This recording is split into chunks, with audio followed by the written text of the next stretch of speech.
What's going on, people? We are Tottenham TV, back here for some more content for you guys. And seeing as the managerial merry-go-round is in full swing at Tottenham Hotspur at the moment, the new name on the list is Xabi Alonso of Bayer Leverkusen. So what we're going to be doing today is looking at his tactical work at Bayer Leverkusen, looking at the pros, the cons, seeing if it can work at Tottenham Hotspur, seeing what players that we do have at Tottenham Hotspur that could suit his system. But he's been doing very impressive work over at Bayer Leverkusen, being one of the form teams of the Bundesliga, sitting 7th in the Bundesliga right now and currently in the semi-finals of the Europa League. So very impressive work from Xabi Alonso in his first full season of management, really. So he is very impressive, isn't he? Yeah, I mean, he's come in a dangerous situation for Leverkusen. They were 8 games into the season. They were second bottom of the league.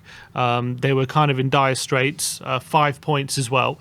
And it's considering it's his first proper job, because he was managing Real Sociedad B beforehand. It's a big job. It was a big job to kind of take on, because Leverkusen are already a well-established club in Germany. You know, regular European finishes, to regular Champions League as well. They've been there many, many times. So it's not like he's taking a club with no expectations. They're expected to be doing a lot better. And he's kind of come in and revolutionised the way they play by Leverkusen. They've been very, very impressive. Only Dortmund and Bayern Munich, since he's taken charge, have gone more points. And in fact, he's only 2 points behind Dortmund in that time as well. 43 points in the remaining games there. And they're in a European semi-final right now, in the Europa League semi-final, which is really, really impressive. For a manager like that, and especially in your first 8 months of managing. And he's implemented a number of like little tactical switches for Leverkusen, which has been really, really impressive and interesting to see. Yeah, I mean, on the face of things, it is a kind of high-risk appointment, isn't it? Because he hasn't been managing for so long. Bayer Leverkusen obviously is his first job. But when you look at the job he has done with the tactical flexibility he has shown, when he came in, the team originally was playing around a 4-4-2 system or a 4-4-1. And then he's come in, he's done the 3-5-2 system, hybrid with the 3-4-3, even at times playing 4-5-1 and 5-2-3. So in terms of the tactical flexibility that he is showing, and the players that we do have at Tottenham Hotspur, what can he get out of the current couple of players that maybe we have here now? Well, I think the most important thing about Alonso is not necessarily the formation, which has definitely been switching. He's definitely switched it from more of a 3 at the back hybrid system. But I think the most impressive thing is, if you compare how we played the 3 at the back system under Conte, we literally played about 80% in our own half. And the rest of the game, like counter-attacks. And we did have our periods of possession in the opposition half, but they're few and far between. But what Alonso is very much focused on is that when they do have possession, they're playing most of the game in the opposition half.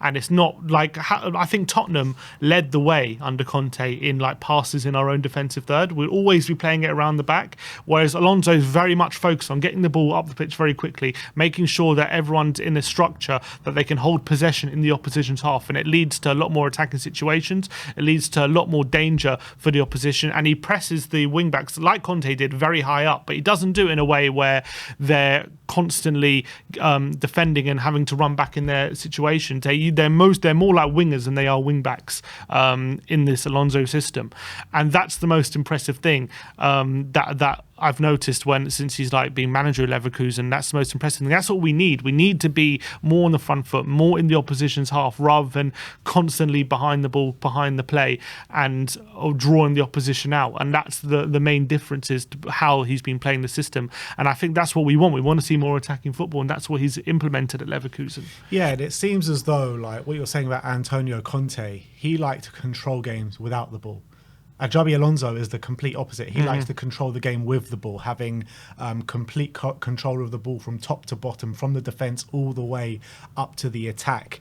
And it'll definitely be a welcome change to a lot of Spurs fans in terms of the style of football that has been played. And I've been saying this for quite often. Like, a lot of people come on here and say to us, oh, I hate this 3 at the back system. I hate playing 5 at the back. I hate all this kind of the formations that we've been seeing at Tottenham. But it's not the formation people don't like, right? It's the way that it's being implemented. Yeah, I think people, when they complain about the wrong things. Oh, we're playing the same 3-4-3, the same, but it's not the formation. It's never a formation in football, I believe. It's how you play that formation. Yeah. And I think we were way too rigid under Conte, way too defensive.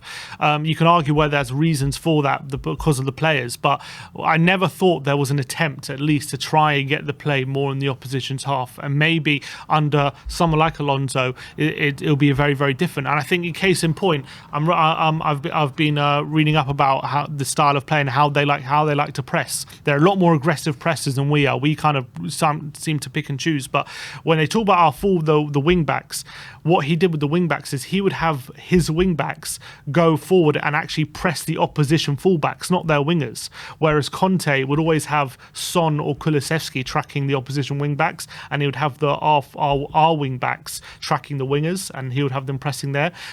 So that would be very, very different. If we had someone like Porro and Udogie, for example, next season, in their aggressive style and with their pace, actually going all the way up and pressing the opposition fullbacks as opposed to hanging back, I think that would force a lot more mistakes out of the opposition. And it also means if Udogie and Porro win the ball high up the pitch, they're in much more better position to hurt the opposition. Whereas right now, I always feel like, as much as Conte wants them to get forward, I still feel like too much he would have them being more fullbacks and wingbacks in a back five rather than having them as natural wingers. And in terms of the midfield, because a lot of times this season there's been a lot of complaints from fans that saying we get overrun in midfield, the midfield is non-existent. How does the midfield setup under an Alonso differentiate to a Antonio Conte in that system? Well, it depends what formation he plays, but a lot of the time I've seen him. It's time for ice cream, I think. What's it called? He seems to. He can play this formation, which is like a 3-4-3 diamond formation. So he actually gets a lot more players centrally, a lot closer to the ball. And he likes the number 10s as well to be a lot more close to the ball for quick interchanges. So he has the width with the wingers/wing backs, who obviously have to be good defensively, but they're more like wingers. Like Frimpong, who plays wing back there, used to be a winger. He used to even be a number 10, and now he plays at wing back for Bayer Leverkusen. So he's adapted a lot of his players positionally. So I think when it comes to dominating the ball, I think naturally the way Alonso sets up, it's going to lead to a lot more possession, and in that sense in the opposition half, because that's how he likes to set up.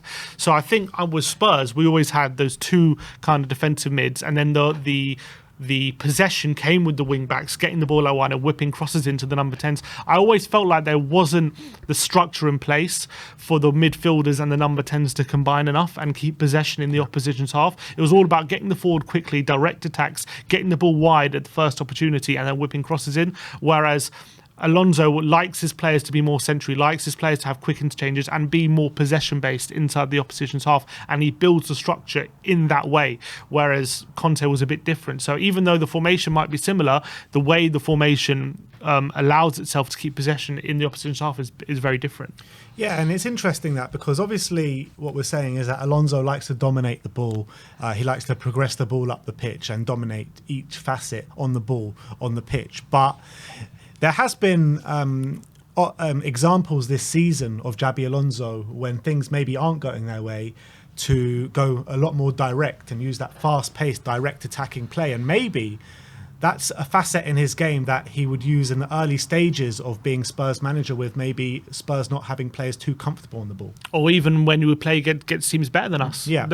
When we playing against Man City, who are going to be better than us holding onto the ball, then we can switch up, play a more direct style of play, be aggressive, but also have that pace in behind, that if we do win the ball, we can be very aggressive in attacking the space. And I think that's what we need, because I always felt like under Conte, to be fair, in these bigger games, and maybe this season not so much, but in general, like when we played a Man City, we could be very devastating in those effects, like direct attacks. But it's always when we had to switch things up, we did kind of struggle a bit. When we had to have a game where we had more possession, we weren't very good at it. We weren't very good at holding possession and building and create chances in that facet. Whereas Alonso, because that's his main way of playing, I think we're always going to be a lot better in possession, building up play centrally and creating chances in the opposition's half. And then when we need to, we can be more direct and use that as a weapon rather than Conte, where being more direct was the plan A.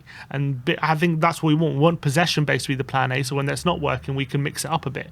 And I think that is why Alonso has been so successful by Leverkusen, switching, being able to play two different styles of play, being aggressive, being direct, but also in general, how they do want to play on a basis is possession based. And it's not just how he's improved by Leverkusen as a collective. He's also improved players individually as well. And that was also a criticism of Antonio Conte by a section of the fan base where, you know, how many times people come on is it? How many players have come on under Antonio Conte where you look at Bayer Leverkusen and they've actually got improvements all over the pitch in individual displays as well as a collective display. So I mean that's another just armory to his bow, isn't it? Yeah, I think initially Conte did get a big improvement from the players individually, but it was always an improvement to fit his system, like rather than an improvement of them like as players, getting them to do different things. For example, Pierre Hincapié of Leverkusen, he was always a much more defensive player before Alonso came in. He was much more of like a defensive left back. He wouldn't go forward much. He would just kind of stay in his lane, and he was decent. But since Alonso's come in, he's kind of developed him into this progressive, aggressive left centre back who can actually get forward, play penetrative passes, but also still have that defensive nous he had that because he's very aggressive. And players like Demirabi as well in the central midfield, he's definitely improved him. His creativity, and Moussa Diaby in the forward line. He was much more of a winger before Alonso came in, and he's kind of adapted his game to be a bit more of a striker, a bit more centrally, and a bit more in the goal-scoring places. Yeah, albeit his numbers were, I think, slightly better last year, Diaby, but he definitely is getting a good tune out of him. But I think that, you know, there's a lot to be impressed with Xabi Alonso, and we've spoken about maybe the negative sides of him not being experienced enough, only having not even a full season in elite management. Are there any other negative aspects that you can think of with Xabi Alonso? It's difficult to say because he's been manager for so short a space of time, and he's been so pretty much successful given the circumstances that it's like when everything's going well, that's not when you learn about your system the most, is when things are going difficult. He still needs to do that, and obviously he's still learning on the job. And they haven't won every game since he's taken charge. I think the record is, since he's taken charge, I had it here, they've played 22 games, won 13, drawn 4, and lost 5. So that's a pretty good record since taking charge, and it's propelled them into European contention.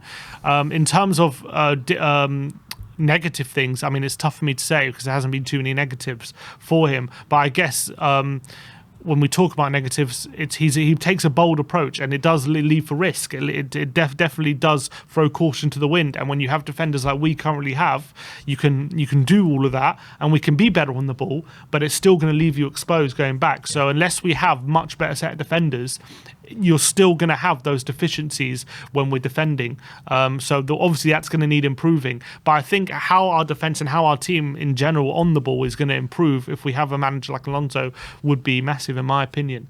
But I do think obviously he's bold. He's a bold manager. He takes risks. He changes things as well. Maybe he's guilty of changing things too much, because sometimes when, in a way, I also feel like as much as I want a manager to be tactically flexible, I also don't want a manager necessarily always chopping and changing, because then you sometimes a team can lack stability.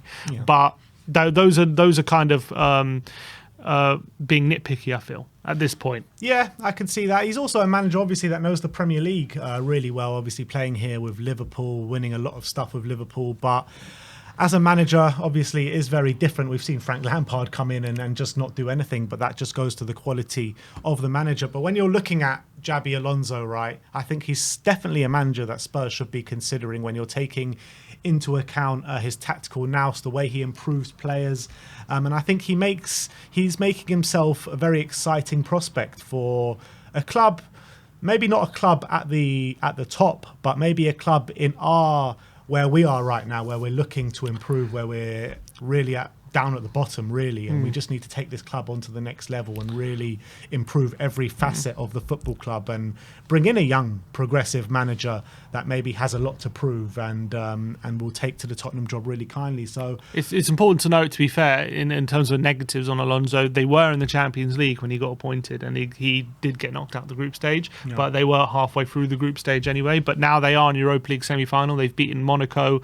I mean, in the knockouts. I mean, the run isn't particularly impressive. Monaco, Ferencvaros, Union SG. They're in the semi-final. They play AS Roma, so it's massive double leg they've got. But I do think that he's shown a lot of his ability as a manager, tactically and in way of improving players, that Tottenham kind of need at this current moment in time. We've had in the past two appointments, Mourinho and Conte, who are very rigid, a bit more pragmatic, more focused on, as you say, control when we're out of possession, trying to find weaknesses in the opposition, whereas Alonso's much more focused on what we can do in possession to hurt them, and more focused on our style of play and that our tactical setup rather than the opposition's. But he can also switch things up as well. So he's had a really promising 8 months. In a ideal world, you would want to see him over a longer stretch of time to get a really better gauge.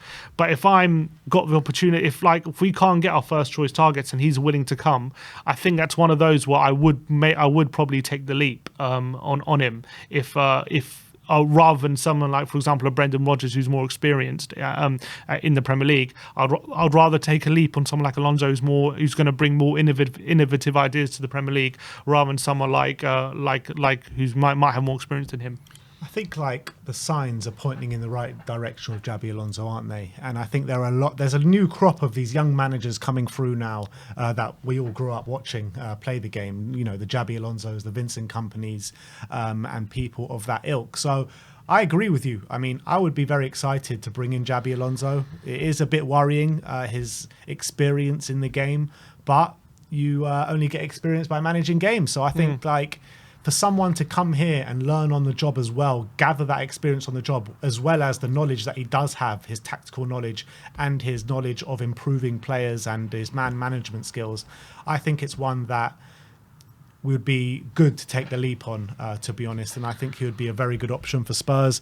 But let me know in the comment section below, would you like to see Xabi Alonso at Spurs? Do you think Xabi Alonso could work at Spurs? That is our analysis on if Xabi Alonso could work at Spurs. But thank you everyone for joining us today. Like, subscribe and comment. And as always, come on you Spurs.